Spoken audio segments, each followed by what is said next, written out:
உங்க நேம், உங்களுடைய டிபார்ட்மெண்ட் சொல்லிட்டு உங்களுடைய கேள்வி எந்த அரசியல் கட்சிக்கு நீங்க சொல்லுங்க. ஓகேவா? அனைவருக்கும் வணக்கம். என் பெயர் ஜெயசூர்யா. நான் இளங்கலை தமிழ் முதலாம் ஆண்டு படிச்சுட்டு வரேன்.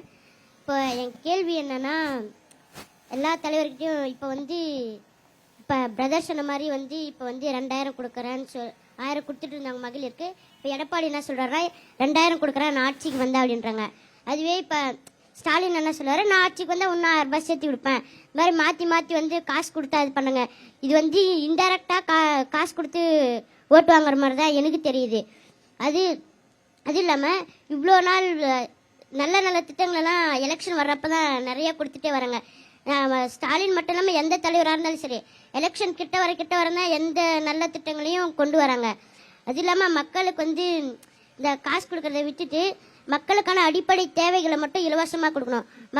மக்கள் எல்லாருக்கும் இலவசமாக கொடுக்கக்கூடாதுன்னு நான் சொல்ல வரேன்.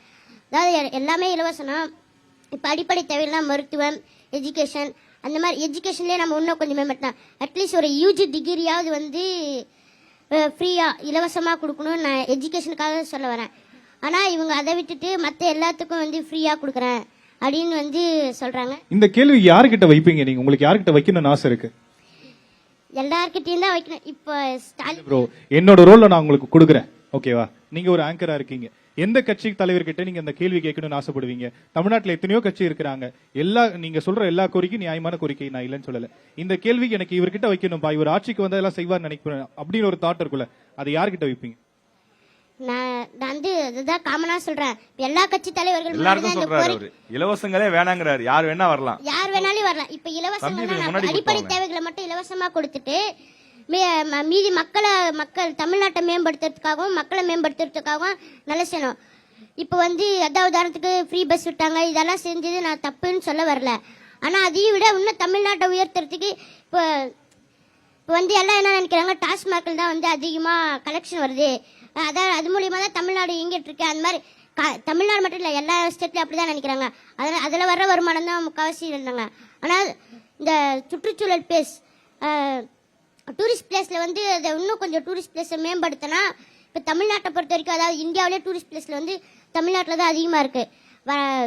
ஹிஸ்டாரிக்கலாக இருக்கட்டும், அந்த மாதிரி ஊட்டி, கொடைக்கானல், அதை இன்னும் கொஞ்சம் நம்ம மேம்படுத்தினா, இப்போ டாஸ்மார்க்கில் வரத்தோட கொஞ்சம் கம்மியாக தான் வருது. ஆனால் அது கூட பாதி வருது சுற்றுலா. அதில் இன்னும் மேம்படுத்தினா நமக்கு கொஞ்சம் அதுக்கு ஈக்குவலாக வரும்னு என்னோட இது. சூப்பர். ஷாம், அந்த தங்கத்தை கொஞ்சம் முன்னாடி தூக்கிட்டு வாங்க. ஷாம், அந்த தங்கத்தை கூட்டிட்டு வாங்க. தம்பி இங்க வாங்க.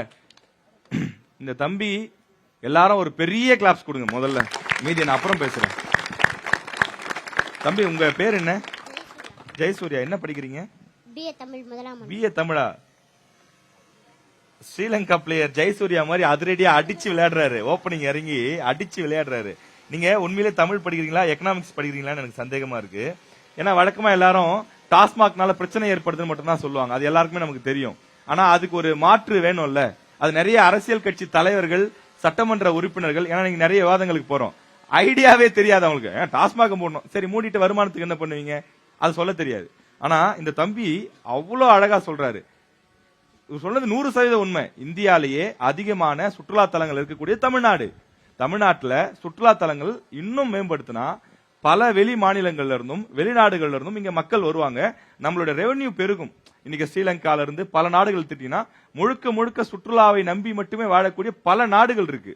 அப்படி இருக்கும்போது தமிழ்நாட்டில், அதாவது இந்தியாவில் கூட பாத்தீங்கன்னா நீங்க சில மாநிலங்கள் எடுத்துக்கலாம், உங்களுக்கு தெரியும். அந்த மாநிலங்கள்லாம் சுற்றுலாவை நம்பி தான் அவங்க வாழ்க்கையை நடத்துறாங்க. கேரளா எடுத்துக்கலாம், ஜம்மு காஷ்மீர் எடுத்துக்கலாம். தமிழ்நாட்டை அதை விட சிறந்த மாநிலமா மாற்ற முடியும். டூரிசத்துல கவனம் செலுத்தணும்னு ஒரு நல்ல விஷயத்த சொல்லியிருக்காரு. மீண்டும் ஒரு முறை மனமார்ந்த நன்றியும் கிளாப்ஸும் தம்பிக்கு. சூப்பர் தம்பி, நல்லா படிங்க.